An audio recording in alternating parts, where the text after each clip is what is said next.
नमस्कार शेतकरी मित्रांनो, तर शेतकरी बांधवांचा प्रश्न आहे, नमो शेतकरीचा 8वा हप्ता नक्की शेतकऱ्यांच्या खात्यात केव्हा जमा होणार? तर त्याची तारीख जाहीर झालेली आहे का? तर मित्रांनो, तारीख जाहीर कन्फर्म झालेली आहे.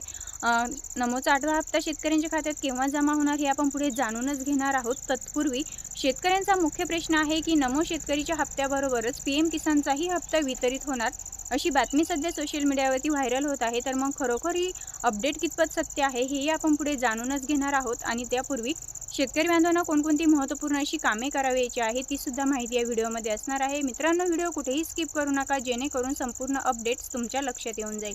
तर शेतकरी मित्रांनो, सर्वात अगोदर नमोचा 8वा हप्ता केव्हा वितरित होणार हे पुढे जाणून घेऊया. तत्पूर्वी नमोच्या हप्त्याबरोबर पीएम किसानचाही हप्ता वितरित होणार का, हा जो मुख्य शेतकरी बांधवांचा प्रश्न आहे, तर ती अपडेट जाणून घेऊया. तर शेतकरी मित्रांनो, सध्या फक्त आणि फक्त शेतकरी बांधवांच्या बँक खात्यामध्ये नमो शेतकरी महासन्मान निधी योजनेचाच 8वा हप्ता जमा होणार आहे, ना की पीएम किसानचा 22वा हप्ता. याचं कारण असं आहे की सोशल मीडियावरती असं सांगितलं जातं की जिल्हा परिषदेच्या निवडणुकींचा फायदा होण्यासाठी शेतकरी बांधवांच्या बँक खात्यामध्ये नमोचा 8व्या हप्त्याबरोबरच पीएम किसानचाही हप्ता वितरित केला जाणार आहे.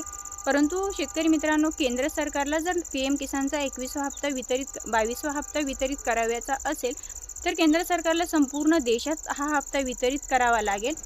केंद्र सरकारला असं करता येणार नाही की एका विशिष्ट राज्याच्या निवडणुका आहेत आणि त्यामुळे एका विशिष्ट राज्याला पीएम किसानचा हप्ता वितरित करता येत नाही. त्यामुळे पीएम किसानचा 22वा जो हप्ता आहे तो नमोच्या हप्त्यासोबत शेतकरी बांधवांच्या खात्यामध्ये जमा होणार नाही. फक्त आणि फक्त नमो शेतकरी महासन्मान निधी योजनेच्या 8व्या हप्त्याचे प्रति शेतकरी बांधव 2000 रुपये असेच पैसे शेतकऱ्यांच्या खात्यामध्ये जमा होणार आहे. आता नक्की हा हप्ता शेतकऱ्यांच्या खात्यात केव्हा जमा होणार? तर मित्रांनो, 28 फेब्रुवारी म्हणजे आपण जर पाहिलं तर नमो शेतकरी योजनेच्या निधीची तरतूद असेल किंवा मग नमो शेतकरी महासन्मान निधी योजनेचा हप्ता वितरित करण्याची जी प्रक्रिया आहे, तर ती प्रक्रिया सुरू झालेली आहे, पूर्णही होत आलेली आहे आणि यासाठी फक्त आणि फक्त GR निर्गमित करणं बाकी आहे. आता हा GR निर्गमित केल्यानंतर राज्य शासनाच्या माध्यमातून लगेचच हप्ता वितरित केला जाईल. मित्रांनो, आपण जर पाहिलं तर 92 लाखांपेक्षाही जास्त शेतकरी बांधव हे नमोच्या 8व्या हप्त्यासाठी पात्र आहेत. मग यासाठी जवळपास राज्य शासनाला 1800 कोटी रुपयांचा निधी आवश्यक असणार आहे. यासाठी राज्य शासनाच्या माध्यमातून 28 जानेवारीनंतर एक GR निर्गमित करण्यात येईल आणि लगेचच शेतकरी बांधवांच्या बँक खात्यामध्ये नमोचा 8वा हप्ता हा वितरित करण्यात येईल. आता 28 जानेवारीनंतर GR निर्गमित करण्यात येईल आणि हा हप्ता जो वाटप प्रक्रिया आहे, तरी 5 ते 6 फेब्रुवारीच्या आत, म्हणजे 28 जानेवारी ते 5 फेब्रुवारी यामधला जो कालावधी आहे, तर या कालावधीमध्ये कुठल्याही क्षणी कुठल्याही दिवशी शेतकरी बांधवांच्या बँक खात्यामध्ये नमोचा 8वा हप्ता हा जमा होणार आहे. मित्रांनो, आता ही झाली नमोचा 8वा हप्ता केव्हा जमा होणार, परंतु कोणत्या शेतकरी बांधवांना याचा लाभ भेटणार? कारण आपण जर पाहिलं तर पीएम किसानच्या 21व्या हप्त्यासाठी अनेक शेतकरी बांधव बाद झालेले आहेत, अपात्र ठरलेले आहेत.